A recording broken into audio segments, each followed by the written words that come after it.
foncé, l'offense. Donc, il était une fois dans un pays très lointain, deux frères qui s'entendaient très bien, et ils s'aimaient comme deux frères qu'ils étaient.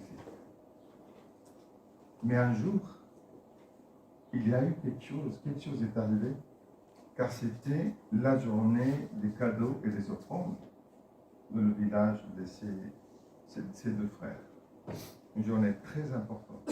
Alors, il fallait que tous les deux préparent une offrande pour le roi. Donc, chacun l'a préparé. Chacun a préparé son offrande. Chacun amène son cadeau au roi. Mais le roi n'a pas accepté le cadeau d'un des deux frères. Je pense qu'on connaît. On sait qu'il n'y a pas. Mais ne le dis pas tout de suite. Il n'a pas accepté l'offrande d'un des deux frères. Mais il a accepté l'autre. Et cet frère qui n'a pas pu donner cette offrande, il s'est senti rejeté. Le rejet est rentré dans son cœur.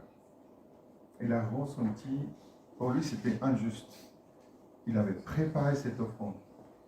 C'était son travail.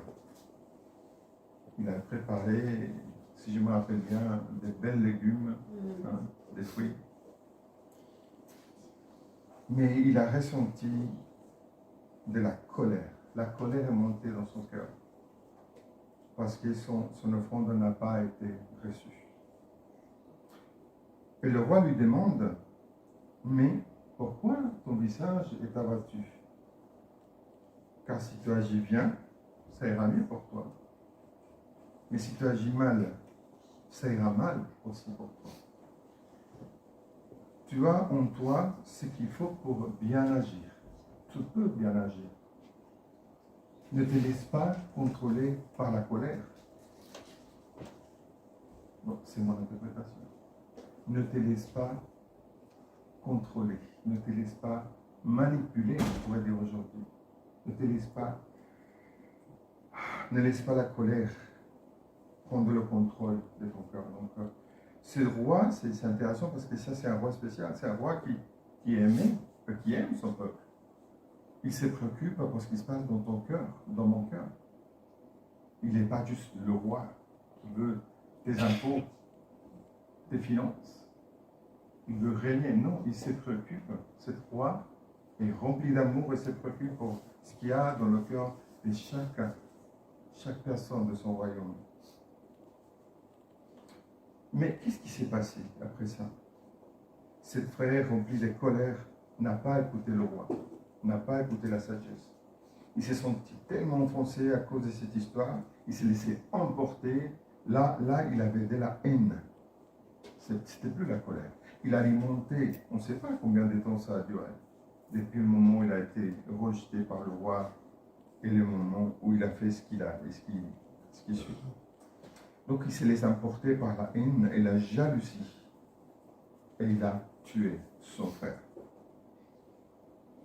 Donc il a tué le frère. Le pauvre, il n'a rien fait.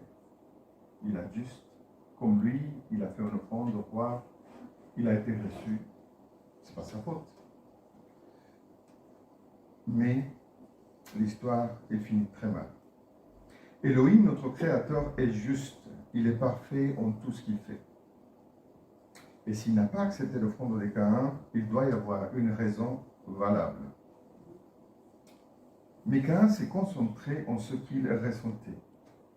C'était son ressenti. Il se voyait que lui. Il a écouté son cœur blessé. Il s'est laissé emporter par ses émotions. Et cela a coûté la vie à son frère. Donc on peut dire que l'égoïsme radical peut causer la mort. Être égoïste, c'est pas juste un truc que tu vis tout seul dans ton cœur. Non, être égoïste affecte les gens autour de toi. L'égoïsme, c'est pour ça qu'un enfant, c'est bien qu'il y a au moins deux, comme ça, il va apprendre. Il ne faut pas être égoïste, il faut partager. Pour nous, c'est pareil. Il faut partager ce que Dieu nous donne. Le partage est tellement important. C'est un principe du royaume de l'Éternel. partager de ce que Dieu te donne. Donc ici, être égoïste, ça a tué quelqu'un. Caïn se voyait aussi comme une victime. Il était offensé. Il n'a pas cherché à comprendre, même après avoir tué son frère. Quelque chose comme ça, aujourd'hui, ça pourrait choquer la personne, le faire réagir. Qu'est-ce que j'ai fait? Ah non, lui, non. Lui, il était la victime, son cœur, il était vraiment noir. Il avait des ténèbres dans son cœur. Il est rempli de jalousie, de colère. Il aurait dû se dire, qu'est-ce que j'ai fait de mal? Mais aussi réfléchir. Si on réfléchit, qu'est-ce que j'ai fait de mal? Pourquoi le roi n'a pas reçu mon cadeau? Attends, je peux changer quelque chose. S'il avait utilisé la raison. Mais il s'est laissé emporter complètement. C'est pour ça qu'il s'est laissé emporter par les émotions. C'est dangereux. Mais par l'amour, on peut faire des bêtises. Regarde Roméo et Juliette, hein. Bon, ça c'est une autre histoire. Peut-être qu'ici il avait réfléchi, son frère ne serait pas mort. Mais bon. Le problème avec Caïn, c'est qu'il ne s'est pas remis en question. Il n'a pas réfléchi au fait que peut-être il avait tort. Peut-être qu'il avait raison. Peut-être que c'était juste. Il ne s'est pas vu comme quelqu'un qui pouvait faire quelque chose de faux, qui pouvait commettre quelque chose de mal. Il pensait qu'il était parfait, qu'il était bien et juste. Il donnait son offrande.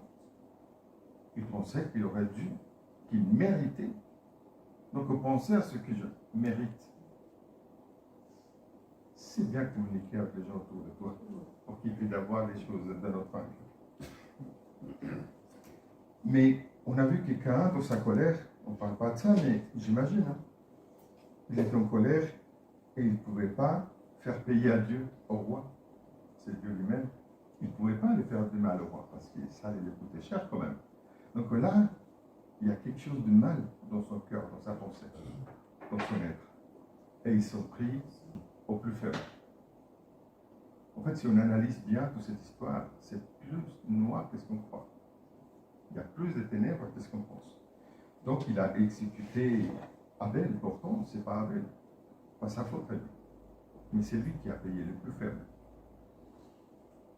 Mais techniquement, comment ça marche cette histoire? Les points d'origine, et là on peut le ramener, penser à nous aujourd'hui, les points d'origine c'est l'injustice. Une injustice, n'importe dans quelle forme. Une injustice X. Que ce soit contre moi, ou que ce soit contre d'autres. L'autre jour, j'ai partagé sur l'injustice et je me rappelle que j'avais dit que parfois, l'injustice que quelqu'un d'autre vit nous fait réagir. Ah, c'est pas juste. On peut se mettre en colère à cause de l'injustice de quelqu'un d'autre. Donc, si la situation est là, l'injustice est là, qu'est-ce qui fait l'injustice? Elle produit une offense. Hein? Qui à son tour va produire quoi? Qui ramène l'émotion de la colère. Là, il est en colère. Car la colère l'a mené à la haine. Et là, il est allé jusqu'à la vengeance. Jusqu'à la mort. Vous voyez un peu le processus? Alors, il aurait pu s'arrêter. Il y a quand même plusieurs choses. L'injustice arrive. Soit je dis, waouh, qu'est-ce que je fais de mal? Alors, j'ai loupé où? Qu'est-ce que j'ai loupé dans la préparation? C'est mon offrande, c'est la forme, c'est le produit. Il aurait pu s'arrêter là. Après, il s'est offensé. Après, il y a eu l'histoire de la colère. Et il a nourri la colère. Parce que la colère nourrit. Si on nourrit la colère, ça devient la haine. Et il a fait tout ça, donc il aurait pu s'arrêter. Je pense que Dieu fait la même chose avec nous. Il nous laisse, depuis le moment où l'injustice arrive jusqu'au moment de la vengeance, il y a un processus. Et pour nous, c'est pareil. Si une injustice arrive à ta vie, si quelque chose d'injuste t'arrive, ou quelqu'un proche de toi, tu fais quoi? J'ai nourri cette colère qui m'amène à la haine. Je vous donne un exemple. Venezuela, qu'est-ce qui se passe aujourd'hui? Tout au début, avec tous ces milliers de morts, moi et d'autres gens comme moi, on a ressenti l'injustice. Un peuple qui a vécu tellement de mal, tellement de choses horribles, et qui a souffert. Depuis 30 ans, il souffre. Bon, 20 ans. Le pays est détruit et tout ça. Il y a ça qui les arrive. Maintenant, ils ont tout perdu. Même la maison, la famille et tout, absolument tout perdu. Là, j'étais en colère. J'étais très en colère. Et en même temps, je sentais la douleur. Je ne pouvais pas parler. J'étais en colère. Et là, j'ai senti qu'à un moment, le Seigneur m'a parlé. Le Seigneur m'a dit, c'est Richard, tu vas où avec ça? Est-ce que tu vas continuer à alimenter? Parce qu'à chaque image que j'ai regardée, ma colère a augmenté. L'injustice, des familles entières, des enfants, des bébés, tout. Des innocents. Abel. Vous voyez un peu la même histoire. Ça se répète aujourd'hui. Et ça nous touche. Moi, je pleurais tous les larmes de mon cœur. À un moment, j'étais assez. Mais à un moment, je sens que le Seigneur m'est parlé. Parce que je trouve que le Seigneur parle en tout moment, dans toutes circonstances. Et là, je sentais qu'il me disait, tu fais quoi avec ta colère? Qu'est-ce que tu vas faire avec? Tu vas continuer à voir ces images, mais tu vas les regarder pourquoi? Je savais, avec tout ce que je sais aujourd'hui, que j'aurais pu continuer à nourrir ma colère. Et ça aurait été la haine contre lui. Car à la fin, lui, il est tout puissant. Il aurait pu arrêter ça. Il aurait pu empêcher tous les bâtiments. 60 000 bâtiments sont détruits. La plupart écroulés. Et ils sont toujours aujourd'hui en train de s'écrouler. C'est pas fini cette histoire. Et j'ai senti qu'il y a un peu le Seigneur et les principes de son royaume. Les principes m'ont donné deux choix. Soit tu vas vers la haine et tu te sépares de moi. Et à un moment, j'ai réfléchi, j'ai pensé, ça sert à quoi lire la Bible? Ça sert à quoi de prier? Ça sert à quoi tout ça? Si toi, tu fais rien. Je pense que dans mon corps, j'ai commencé déjà à questionner Dieu, à lui parler. Tant de mal, tant de mort. Pourquoi? Est-ce que ça sert à quelque chose à prier? À un moment, j'étais prêt à partir d'un côté ou d'un autre. J'avais le choix devant moi. Et je pense que j'ai choisi la bonne chose. J'ai dit, Seigneur, tu es bon. Le Seigneur a utilisé un passage, non, plutôt un mot, une phrase. Dieu est bon en tout ce qu'il fait. Dieu est juste. Et il ne peut pas changer. Ce n'est pas un Dieu des malheurs, c'est un Dieu des bonheurs, c'est un Dieu de la vie.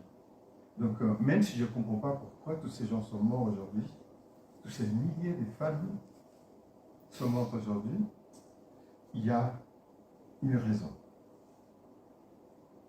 Et j'ai senti que le Seigneur me disait, Richard, ce n'est pas l'objectif de ces situations, ce n'est pas chercher le coupable. C'est amener mon royaume, amener mon amour.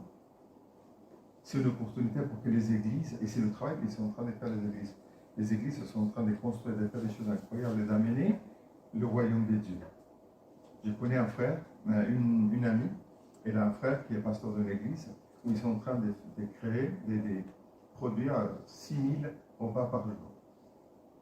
L'Église est en train de montrer l'amour de Dieu. Peut-être qu'il fallait que tous ces gens-là, pour ceux qui sont vivants, puissent entendre que Dieu est bon. Et moi, j'ai choisi, non Seigneur, tu es bon. Et je me répétais que tu es bon. Et j'ai répété les passages de la Bible, dit tu es juste et tu es bon. Il y a une raison pour tout ça. Et je suis allé vers lui avec ma douleur. Je lui ai donné ma colère. Je lui ai donné ma douleur. Et après, mon cœur commençait à s'apaiser. Et je continue avec lui. Mais nous avons un choix. Avec chaque injustice, chaque offense, nous avons un choix. Et c'est malheureusement parfois, on s'éloigne un peu. Et parfois c'est bon, on n'arrive pas. Si la colère est trop forte, si l'offense est trop grande, trop profonde, on s'éloigne un peu. Mais c'est bien de revenir. Il faut savoir que papa est là, que papa nous attend. Les parents laissent les enfants en colère. T'es en colère, on va dans ta chambre, calme-toi. Et une fois qu'on se calme, on vient vers les parents. Mais l'objectif, c'est ça, revenir à lui. Même s'il doit prendre un temps, on revient toujours à lui. Car il est bon et il nous aime. Matthieu 24, 10. Et beaucoup, il dit, et beaucoup trébucheront. Et ils se trahiront. et se détesteront les uns les autres. Ces versets, là, ces mots, trébucheront. Ça attire mon attention. Je suis allé chercher en grec, et trébucher, ça veut dire scandaliso. D'où vient le mot, le scandale. Quel scandale! Vous n'avez pas vu les gens qui crient les scandales? Qu'est-ce qu'ils sont en train de crier? L'offense. Parce que scandaliso veut dire offenser. C'est la racine de ces mots. C'est offenser. Donc, quand quelqu'un crie scandaliso, c'est gens qui se sont offensés. Il y a une offense quelque part. Soit contre eux, soit contre quelqu'un d'autre. C'est un scandale.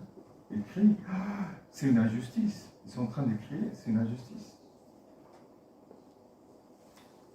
Vous savez, aujourd'hui, pour nous, c'est pareil. Quand quelqu'un nous fait du mal, voilà, on sent l'injustice.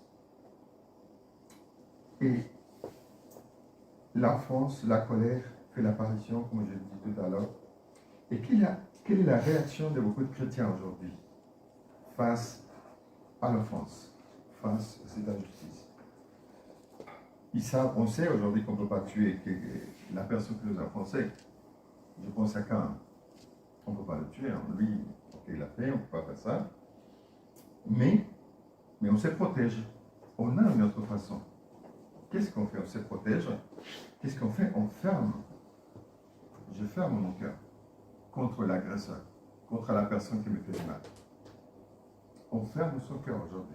Il y a beaucoup de chrétiens qui, face à une offense, une injustice, ils protègent leur cœur, ils se ferment contre eux.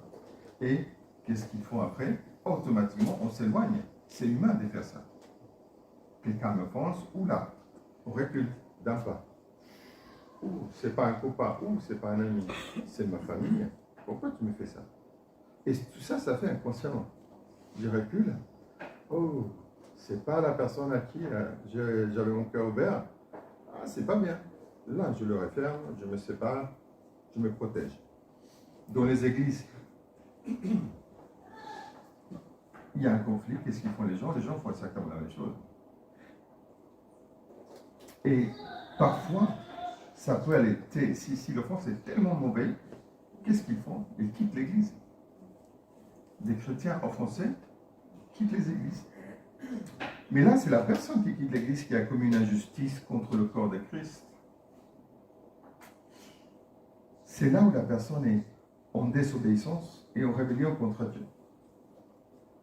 Un chrétien qui quitte l'église en colère, car il a été blessé ou elle a été blessée, c'est quelqu'un qui n'a pas appris à gérer les conflits de façon mature et biblique. Donc, la désobéissance et la rébellion contre Dieu. 2 Timothée, ça c'est la façon de gérer, je trouve. 2 Timothée 2, 24 et 26. Or, il ne faut pas qu'un serviteur du Seigneur ait des conflits. Il doit au contraire être plein de bienveillance envers tous, capable d'enseigner et de supporter l'opposition. Il doit corriger avec douceur les adversaires. Peut-être Dieu leur donnera-t-il de changer d'attitude pour connaître la vérité.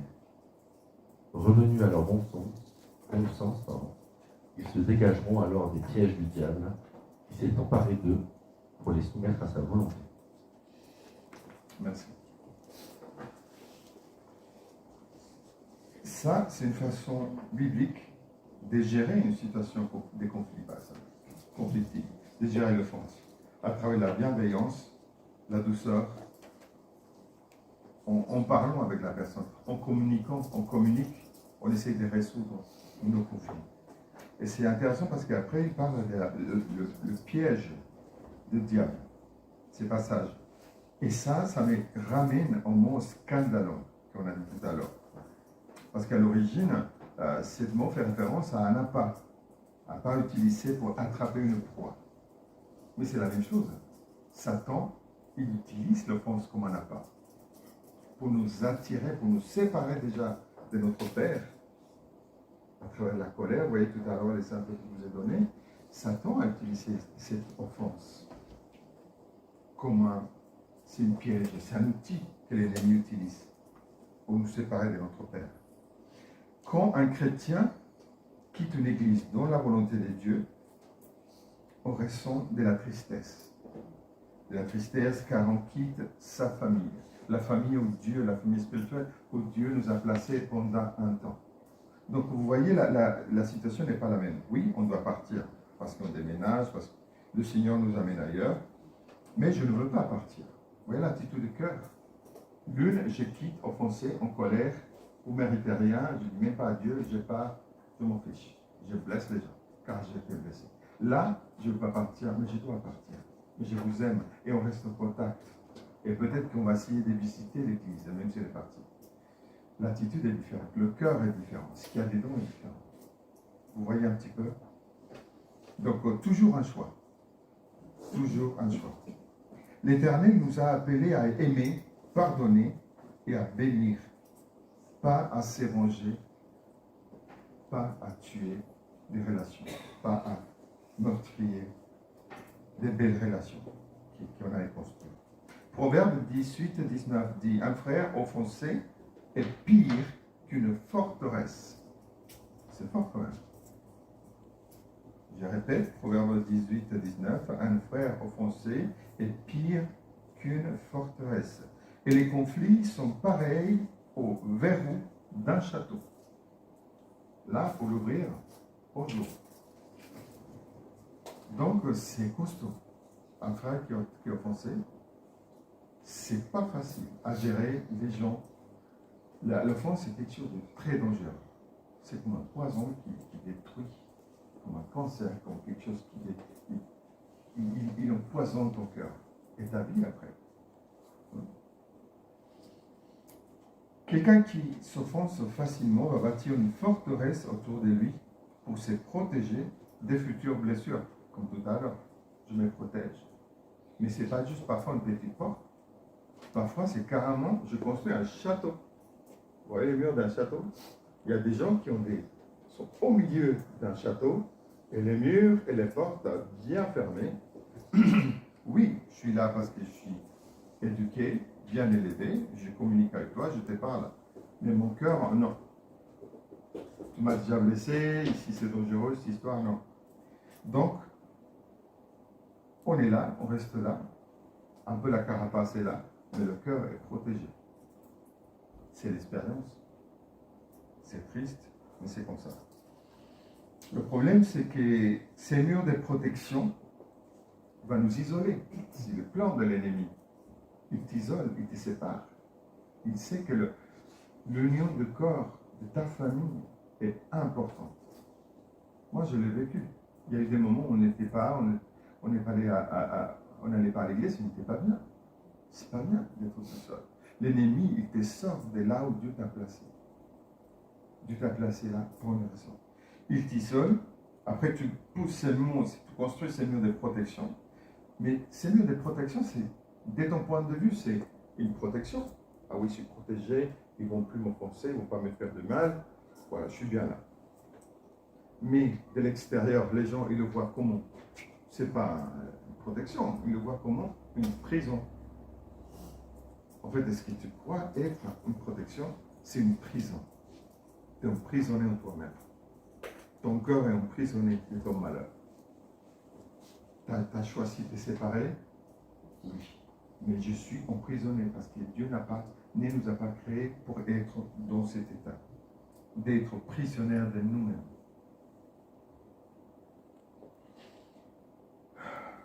Beaucoup de chrétiens se sont seuls chez eux, tristes et en colère, et ils ne savent même pas pourquoi. Tiens, j'avais construit tout ce mur pour me protéger. Oui, mais tu es tout seul dedans. Il va falloir ouvrir la porte, Coco. Les fenêtres aussi. Si possible, changer. Débarrasse-toi du château, en fait. C'est plus facile. Mais c'est comme ça. J'ai entendu je connais beaucoup de chrétiens. Et des leaders, hein. Là, je parle des gens costauds. Des gens costauds de la foi qui sont tout seuls. Oui, on a construit une église. Vous êtes combien? 3,5. Merci. Merci pour ton église. Non, merci, je ne suis pas intéressé. Dès que tu vois un truc comme ça, il y a un problème. Il faut faire très attention à ça, parce qu'il y a des petits groupes qui poussent partout comme des champignons. Et tu vois, les gens sont plus blessés les uns que les autres. À cause des offenses. L'ennemi de nos âmes utilise l'offense pour nous éloigner du corps de Christ. Je répète ça parce que c'est très important. Il utilise l'offense, il utilise les injustices. Là où l'Éternel nous a placés pour aimer, pour être aimés, pour fonctionner avec nos dons et nos talents, pour construire son royaume, pour amener les gens qui sont tout seuls à la maison, les ramener, les fils et les filles qui sont pas, qui ne savent pas qui sont des héritiers de l'Éternel, du royaume de Dieu. Il nous a placés là pour fonctionner avec nos dons et nos talents, avec nos frères et sœurs, et à créer une ambiance d'amour, de pardon, et pouvoir ramener tous ceux qui souffrent à la maison. Cet éloignement nous empêchera ou empêchera les gens qui sont ces problèmes de donner et de recevoir la vie. Car quand tu donnes, tu reçois. Quand tu bénis quelqu'un, tu es béni. Tout ce que tu donnes, tu reçois. Tu donnes la vie, tu reçois la vie. Si tu bénis, tu vas être béni. Faire partie de cette merveilleuse aventure que le Créateur a dessinée pour nous, c'est merveilleux. La vie que Dieu t'a donnée dans un corps de Christ est très importante. Une église remplie de la présence de Dieu, de son amour, de la lumière, de le salut qui est en Jésus-Christ, de feu de Saint-Esprit et de la parole puissante qui transforme nos vies, est un lieu qui attire les gens, est un lieu rempli de lumière. C'est comme un phare. C'est un phare où il y a tous ces ingrédients qui sont magnifiques et parfaits et éternels, qui amènent les gens au salut, qui aident les âmes à venir et être sauvées à travers de l'amour. Nous pouvons construire ça, même avec un corps de Christ qui n'est pas parfait. Parce que nous non plus, personne n'est parfait. Mais parfois, comme Caïn, on n'arrive pas à le voir, on ne sait pas parfait. Et c'est les autres qui ont tort. Il faut voir l'arbre qui est dans l'œil, avant de voir la paille qui est chez les voisins. Le problème avec les églises, c'est qu'ils sont remplis de gens. Chaque personne a son propre système de croyance. Ce qui détermine que chaque personne va voir le monde d'une façon différente. Chacun est unique.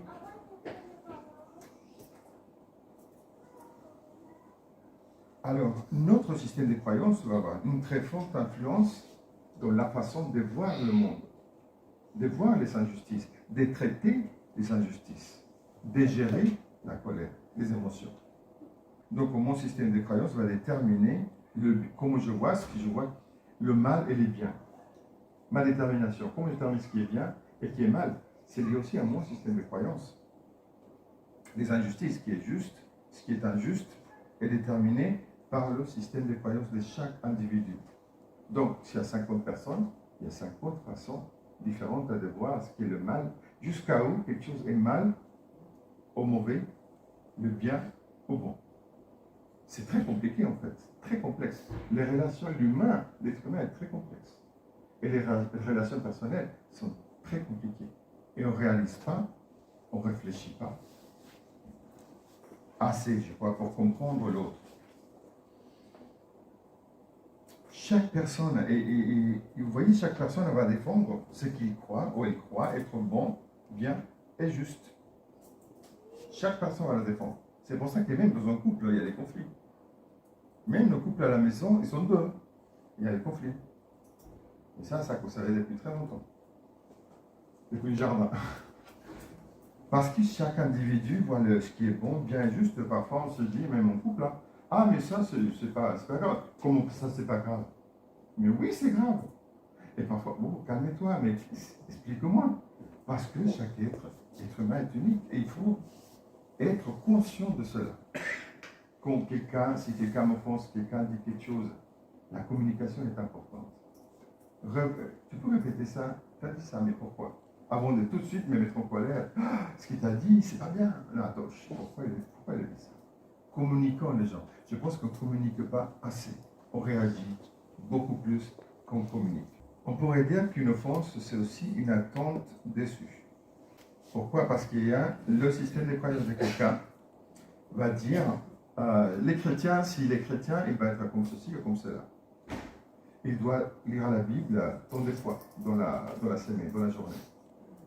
on va presque imposer aux autres notre façon de voir la Bible, de voir Dieu, de se comporter, les choses qu'on fait et qu'on ne fait pas plus. Ça vient d'où? Ça vient de ce que moi, j'ai appris de mon système de croyance. Comment je perçois ce qui est être un chrétien. 50 personnes, il y a 50 façons de se comporter en tant que chrétien. Ah, mais les jugements, on se juge facilement. C'est pour ça qu'il y a tellement de conflits. C'est pour ça qu'il y a tellement d'offenses. Parce qu'il y en a ceux qui disent non, ils sont trop légalistes, trop religieux, l'autre, c'est un libertinage, ça, c'est pas une église. Regarde tout ce qu'ils font. On se critique plus qu'on essaye de se comprendre. Pourquoi mes frères et mes soeurs dans telle église, ils font ceci ou ils font cela? Qu'est-ce qu'ils sont compris? Et ce serait intéressant d'aller les voir et les demander, à la place de les juger depuis où nous sommes assis. C'est intéressant, c'est important. Pourquoi ils font ce qu'ils font? On ne réfléchit pas trop, on ne communique pas assez. Et ça crée des conflits. Et ça crée des offenses. Jésus, qu'est-ce qu'il nous a demandé? Là, pour finir, je vais poser quelques questions. Est-ce que Jésus nous a demandé à avoir raison? Et s'il fait tout au possible pour avoir raison dans un conflit? Non. Il nous a dit quoi? C'est quoi le commandement? Aimez-vous les uns les autres. Donc, est-ce qu'il est plus important que je gagne l'argument ou que je gagne la relation avec mon frère, avec ma soeur? Qu'est-ce qui est vraiment le plus important? Deuxième question.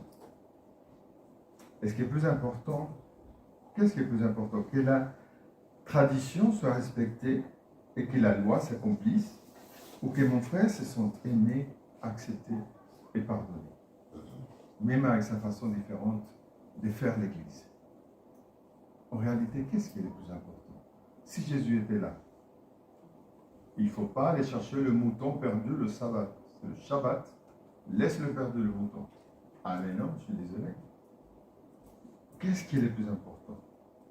Que je réussisse à faire que les autres fassent comme moi et qu'ils voient les choses comme moi je le vois, ou que je les accepte avec leur façon différente de voir le Seigneur, de lire la parole, de comprendre.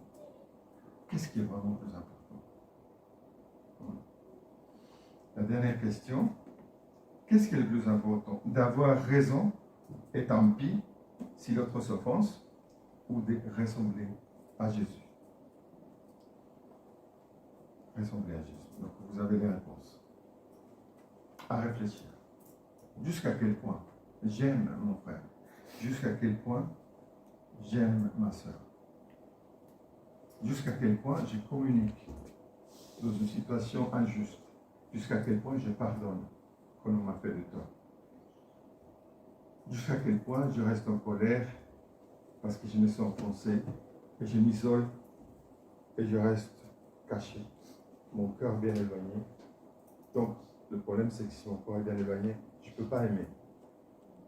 Donc, si tu es isolé dans un château, tous ces gens, même si la carcasse, même si ton corps est là, je suis désolé, mais tu travailles pour quelqu'un d'autre, pas pour Jésus.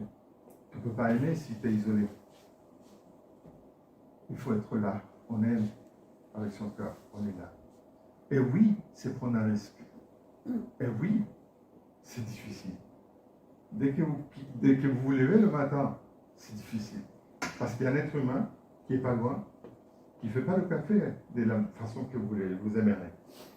Qui fait des œufs, mais je voulais de bacon. Hein? Qui fait une toast, mais je ne voulais pas de toast. C'est compliqué, les gens. Depuis que vous ouvrez les yeux jusqu'à ce que vous les fermez.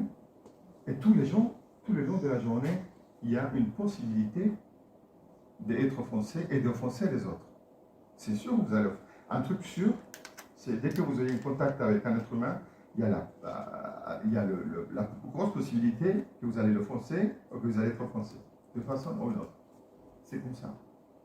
Mais ce que je fais avec ça, c'est ça qui va faire la différence. Je le fais selon le royaume de Dieu Oh, je le fais à ma façon. Parce que moi, je sais. Parce que j'ai l'expérience. Parce que beaucoup de jeux et de moi, non, c'est surtout lui. C'est sa façon à lui qui compte. C'est la parole. Un petit dernier passage. Et avec ça, je finis. Ésaïe 48, 10. J'étais éprouvé, non comme l'argent. J'étais choisi dans la fournaise de l'affliction. Tu es en affliction. Aussi bien. Parce que tu t'as choisi. Parce que les afflictions, c'est la meilleure école que l'Éternel utilise pour construire le caractère d'un fils, d'une fille costaud, qui va freiner l'ennemi, qui va freiner les mondes, qui va crucifier sa chair et qui va amener l'amour et la lumière là où il ou elle est. C'est l'affliction. C'est pas le je t'aime, t'es joli. Non, c'est pas ça. C'est le conflit qui construit ton caractère. Mais toi aussi, tu as un libre arbitre. Tu peux collaborer avec lui ou pas. Soyez bénis. Prions. Père Céleste, aide-nous, Seigneur, à bien réagir face à toute offense. Aide-nous, Seigneur, à nous focaliser sur toi et pas sur les autres. Et pas sur les fautes, surtout de mes frères et sœurs. Aide-moi, Seigneur, aide-nous, Seigneur, à chercher ta volonté et pas à imposer ma volonté. Aide-nous, Seigneur, à être prompt à écouter, mais long à parler, long à la colère. Car notre colère n'accomplit pas la justice de Dieu. Gardez-nous, Seigneur, gardez-nous de juger les autres. Aide-nous à ne pas nous juger les uns les autres, mais aide-nous à nous rappeler ce que Jésus nous a demandé, d'aimer, de pardonner et de bénir les uns les autres. À toi soit la gloire, Seigneur. Amen.